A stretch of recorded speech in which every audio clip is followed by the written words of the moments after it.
इसलिए कम किया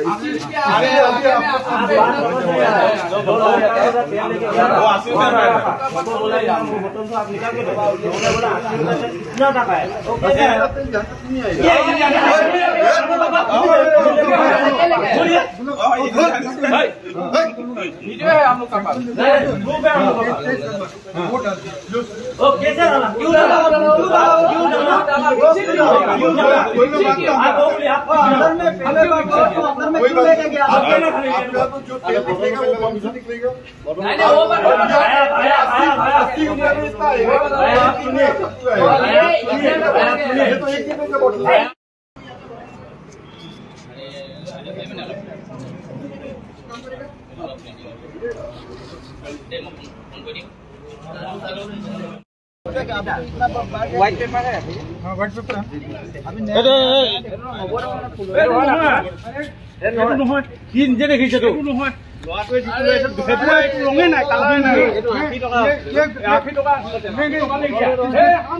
ये दवा आपने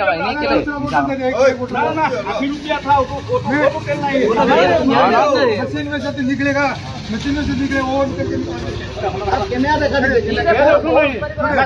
मशीन से निकाल के दिखा देते मशीन से हाँ मशीन ये कलर था पूरा पनिया कलर कॉपी है लेमन मान या बुका कितना बन गया ना येलो कलर लोला बन पेट्रोल का कलर ऐसा है पेट्रोल का कलर है क्या अभी आपको डेंसिटी चेक करो अरे क्या डेंसिटी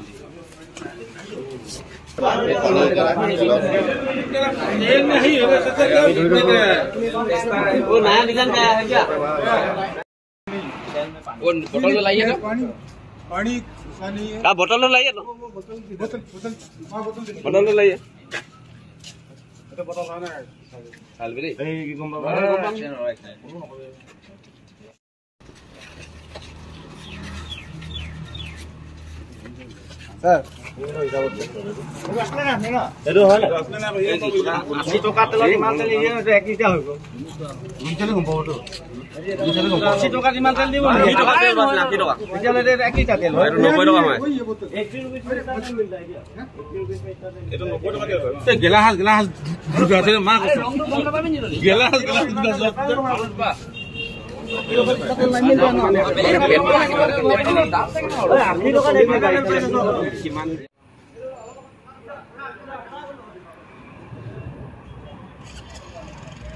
सर पूरा पानी देना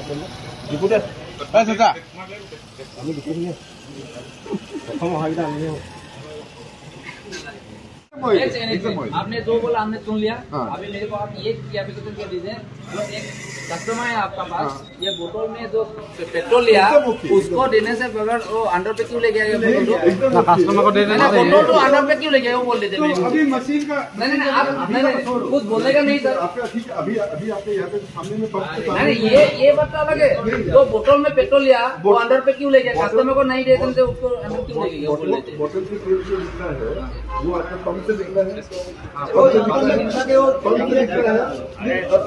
वो दिक्कत क्या हुआ आपको লাগিব তাৰ পিছতে মানুহক তেল দিব পাৰিবি দেই ইমানে চিধা কথা কৈ দিছো আৰু ইমানখিনি তেল দিবতো বহুত লিলিমাই হৈ আছে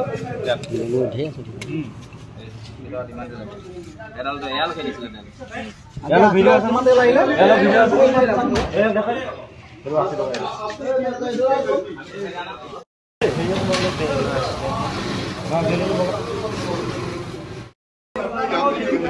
अभी आपका यहाँ दो बोतल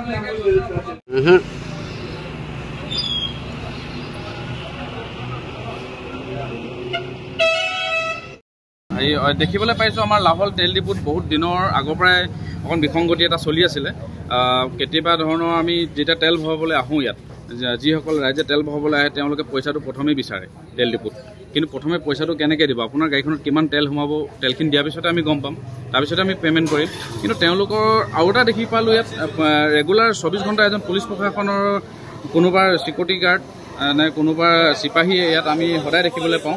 আৰু কিহৰ কাৰণে এই তেল ডিপুবিলাকত মানে পুলিচ প্ৰশাসনৰ এনেকুৱা মানুহ আমি দেখিবলৈ পাইছোঁ, সেইটো বস্তু আমি ৰহস্যজনক এটা প্ৰমাণ পাইছোঁ। আৰু গতিকে আমিতো আজিলৈকে দেখা নাই যে কোনোবা তেল ডিপুত আমি কোনো পুলিচ বিষয়াখন দি বা পুলিচ থকা অৱস্থাত তেল ভৰাব লাগে বা পইচা দিয়াৰ আগত পইচা পে'মেণ্ট কৰিব লাগে তাৰপিছত তেল দিব, তেনেকুৱা ধৰণৰ কথা। আৰু আজি শুনিবলৈ পাইছোঁ ইয়াত এজন সাধাৰণ ৰাইজৰ স্কুটিত নে বাইকত এখন তেল ভৰাইছিলে, আৰু তাত আমি কৈছে তেওঁলোকে পানী মিক্স হৈছে, মিক্স হোৱাৰ কাৰণে স্কুটিখন ষ্টাৰ্ট হোৱা নাই বা এনেকুৱা ধৰণৰ প্ৰব্লেম এটা শুনিবলৈ পাই আমি সকলোৱে আহি এতিয়া আমি অৱগত হৈছোঁ ইয়াত। আৰু এই কথাষাৰ আমি প্ৰশাসনিক বিষয়া আমাৰ উপায়ুক্ত মহোদয়লৈ আমি ইয়াৰ পৰাই লাহোৱাল আঞ্চলিক মদক যুৱ ছাত্ৰ সন্মিলনৰ তৰফৰ পৰা জনাব বিচাৰোঁ যে উচিত তদন্তমূলক কৰি এই তেল ডিপুটো সাধাৰণ ৰাইজৰ যাতে মাধমাৰ নপৰে, এখন স্কুটি হওক এখন গাড়ী হওক বহুত কষ্টৰে মানুহে কিনে। আৰু গতিকে এই কথাখিনি অকণমান চোকা দৃষ্টিৰে চাব বুলি মই আমাৰ উপায়ুক্ত মহোদয় আৰু আমাৰ চাৰ্কল অফিচাৰ সকলোকে মই অৱগত কৰি এই কথাকৈ ধন্যবাদ জনাইছোঁ। হয়, আচলতে মই ঘৰতে আছিলোঁ, ফোন এটা আহিলে যে এনেকৈ লাহোৱাল ডিপুতে তেল কিবা পানী মিক্স তেল ওলাইছে। মই আহি আমি দেখিছোঁ যে ইয়াত বহুত মানুহৰ গেডাৰিং এটা হৈ আছে, যে আচলতে কি হৈছে। আচলতে ইয়াত আমি দেখিব পাইছোঁ যে সঁচাকৈয়ে মানে তেলৰ এটা বিসংগতি হৈ আছে। আচলতে পুলিচ প্ৰশাসন বিষয়া আহিছে, তেখেতলোকে ইয়াৰ ওপৰত ষ্টাডি কৰিব, কিন্তু তেখেতে যোনজন ব্যক্তি আছিলে সেই ব্যক্তিজন নাই। আচলতে ক'ত গ'ল কি কথা নাজানো, CCTV চালে তেখেত ওলাব।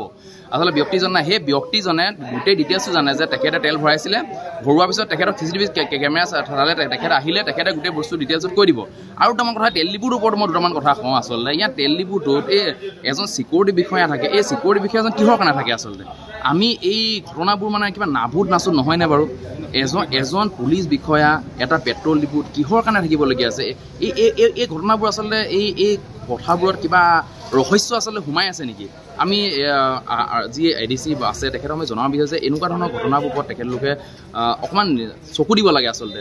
নহ'লে কিন্তু এই পানী মিক্স হৈছে আজি কিবা আৰু অকণমান পেট্ৰলৰ লগতো বহুত ইয়াতে মানে বহুত কিবা কিবি কাজিয়া হৈ থাকে। আমি জানো মানে আচলতে আমি ওচৰৰে হয়, আচলতে আমি প্ৰায় গম পাওঁ যে পেট্ৰল ডিপুত বিভিন্ন ধৰণৰ বিসংগতি হৈ আছে। আমি চক্ৰৰ বিষয়ে অনুৰোধ জনাইছোঁ যে পেট্ৰল ডিপুত অকণমান চাই ইয়াৰ পৰা উচিত তদন্ত লৈ এই ঘটনাবোৰৰ ওপৰত কিন্তু সঠিক সিদ্ধান্ত এটা দিব লাগে।